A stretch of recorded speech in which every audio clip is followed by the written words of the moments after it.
Hi, this is the Tap-ins Explainer on ESG. I am Dr. Karan Thakur. I'm the Vice President of Sustainability and ESG at Apollo Hospitals. So what is ESG? It's a buzzy word that a lot of us may have heard about and are curious to know what it means and what it means to me as an individual, as a professional, and really do I need to care about ESG?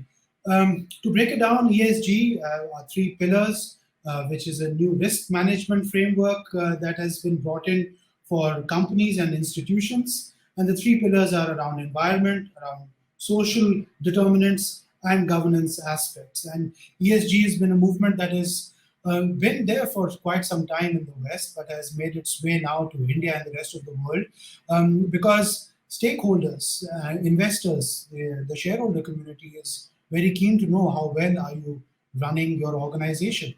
Do you follow certain metrics that give them a certain sense of safety and security in terms of how good the management is?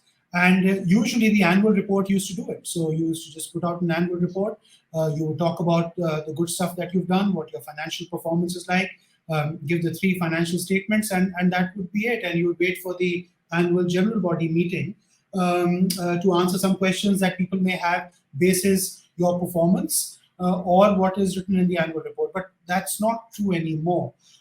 We find that investors are very keen to understand in a more granular detail in terms of what the organization is doing. And the essence of this is a move from shareholder capitalism to stakeholder capitalism. Are you doing enough in the communities that you operate in? Earlier, it was okay just to obtain a license and start manufacturing or creating a product or service and delivering it to your consumers. But now you need social license as well. Wherever you operate out of, whether it's your consumer base or the geography that you have set up your plant in, you need the social acceptance and the social license to operate in terms of how you are as a corporate entity. And this was the genesis of how ESG really made its way into corporate parlance. So what does it do? It looks at a certain set of standards. These standards were set up by the United Nations called the GRI standards. And you'll have to excuse me on this explainer because there are going to be lots of alphabets thrown about there, but just bear with me. GRI standards are now considered the global benchmarks in terms of ESG reporting. They look at different weightages for different industries, but will offer a whole range of metrics around environment, around your social practices, and your governance practices. So what would they look like? So for example, in governance, they'll look at your board diversity. They'd look at what the remuneration for the highest paid employees is versus the lowest employees. And you'll have to actually report that in a number. In terms of social metrics, they look at what are your labor policies like? Are you an equal opportunity employer? Do you have diversity policy in your organization? And so on and so forth. And similarly, around the gamut of environment, they'd want to see what your emissions inventory is like. How much waste are you generating? How much waste are you recycling? What is it that you're doing to make sure you have a greener supply chain? And so on and so forth. So it covers a whole wide range of metrics, policies, and numbers which companies now have to report on.